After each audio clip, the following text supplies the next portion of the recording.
produces the largest portion of America's carbon-free power. It's an essential part of our climate change efforts. That's why climate scientists and many environmentalists are advocating for it. Unfortunately, we're going in the wrong direction, though. Since 2013, the United States has lost 6 nuclear units, retired before the end of their natural lifespan, primarily for economic reasons. They've generally fallen victim to cheap natural gas or unfavorable market policies. That's a huge chunk of emissions-free power simply gone. Those 6 units alone produced as much electricity as all of America's solar panels last year. That's not a knock on solar, it just shows the scale of what's being lost here. Nuclear plants aren't being replaced by wind and solar anyway, which is why with each nuclear closure, we're taking a step backwards on climate change. This effect is not limited to certain regions or to certain states. You see it in Vermont, in Florida, in Wisconsin, in California where reactors have closed. And you'll see it in Michigan and Massachusetts, New Jersey, New York, and again in California when reactors close in coming years. For example, in Vermont, Vermont Yankee was replaced by a mix of less clean resources from outside the state. Carbon emissions rose nearly 10% following its closure, reversing a nearly 15-year trend. Carbon emission, this is only going to get worse with the closure of a plant near Boston in 2 years. In Wisconsin, the bulk of Kewaune's generation was replaced by coal, causing emissions there to jump more than 15%.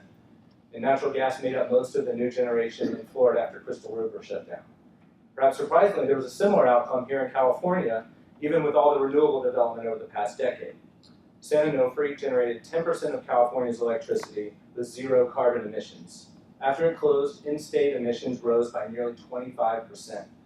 Diablo Canyon is scheduled to close in the mid-2020, and it accounts for not including transmission costs. That's more than the GDP of the entire world.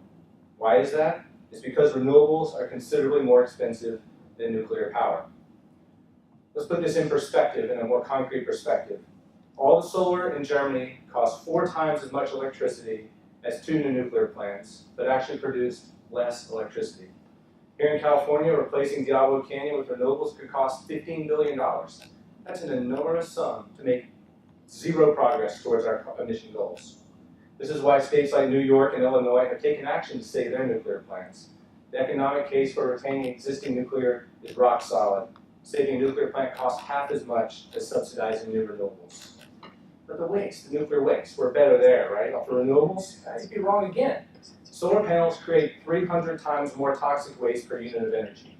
Comparing waste from 25 years of generation stacked on a football field, nuclear waste would be just a few stories high, while solar waste would be taller than 2 Mount Everests.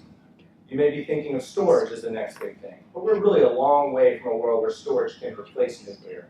California currently only has 23 minutes of electricity storage. In any event, combining nuclear with storage eliminates the need to overbuild renewables. It's safe, right? Chernobyl, Fukushima, those come to mind. Those are incredibly rare events. Nuclear is actually the safest generation by a long shot.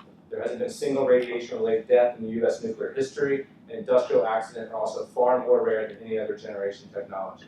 The reality is that every time a nuclear plant shuts down, the power that replaces it produces more emissions, costs more, results in more waste, and is more dangerous. There's of course an important place for renewables, and their growth should be supported, but not at the expense of nuclear power. This doesn't mean all's lost, but we must move aggressively to retain our existing nuclear fleet and quickly start to build new nuclear plants.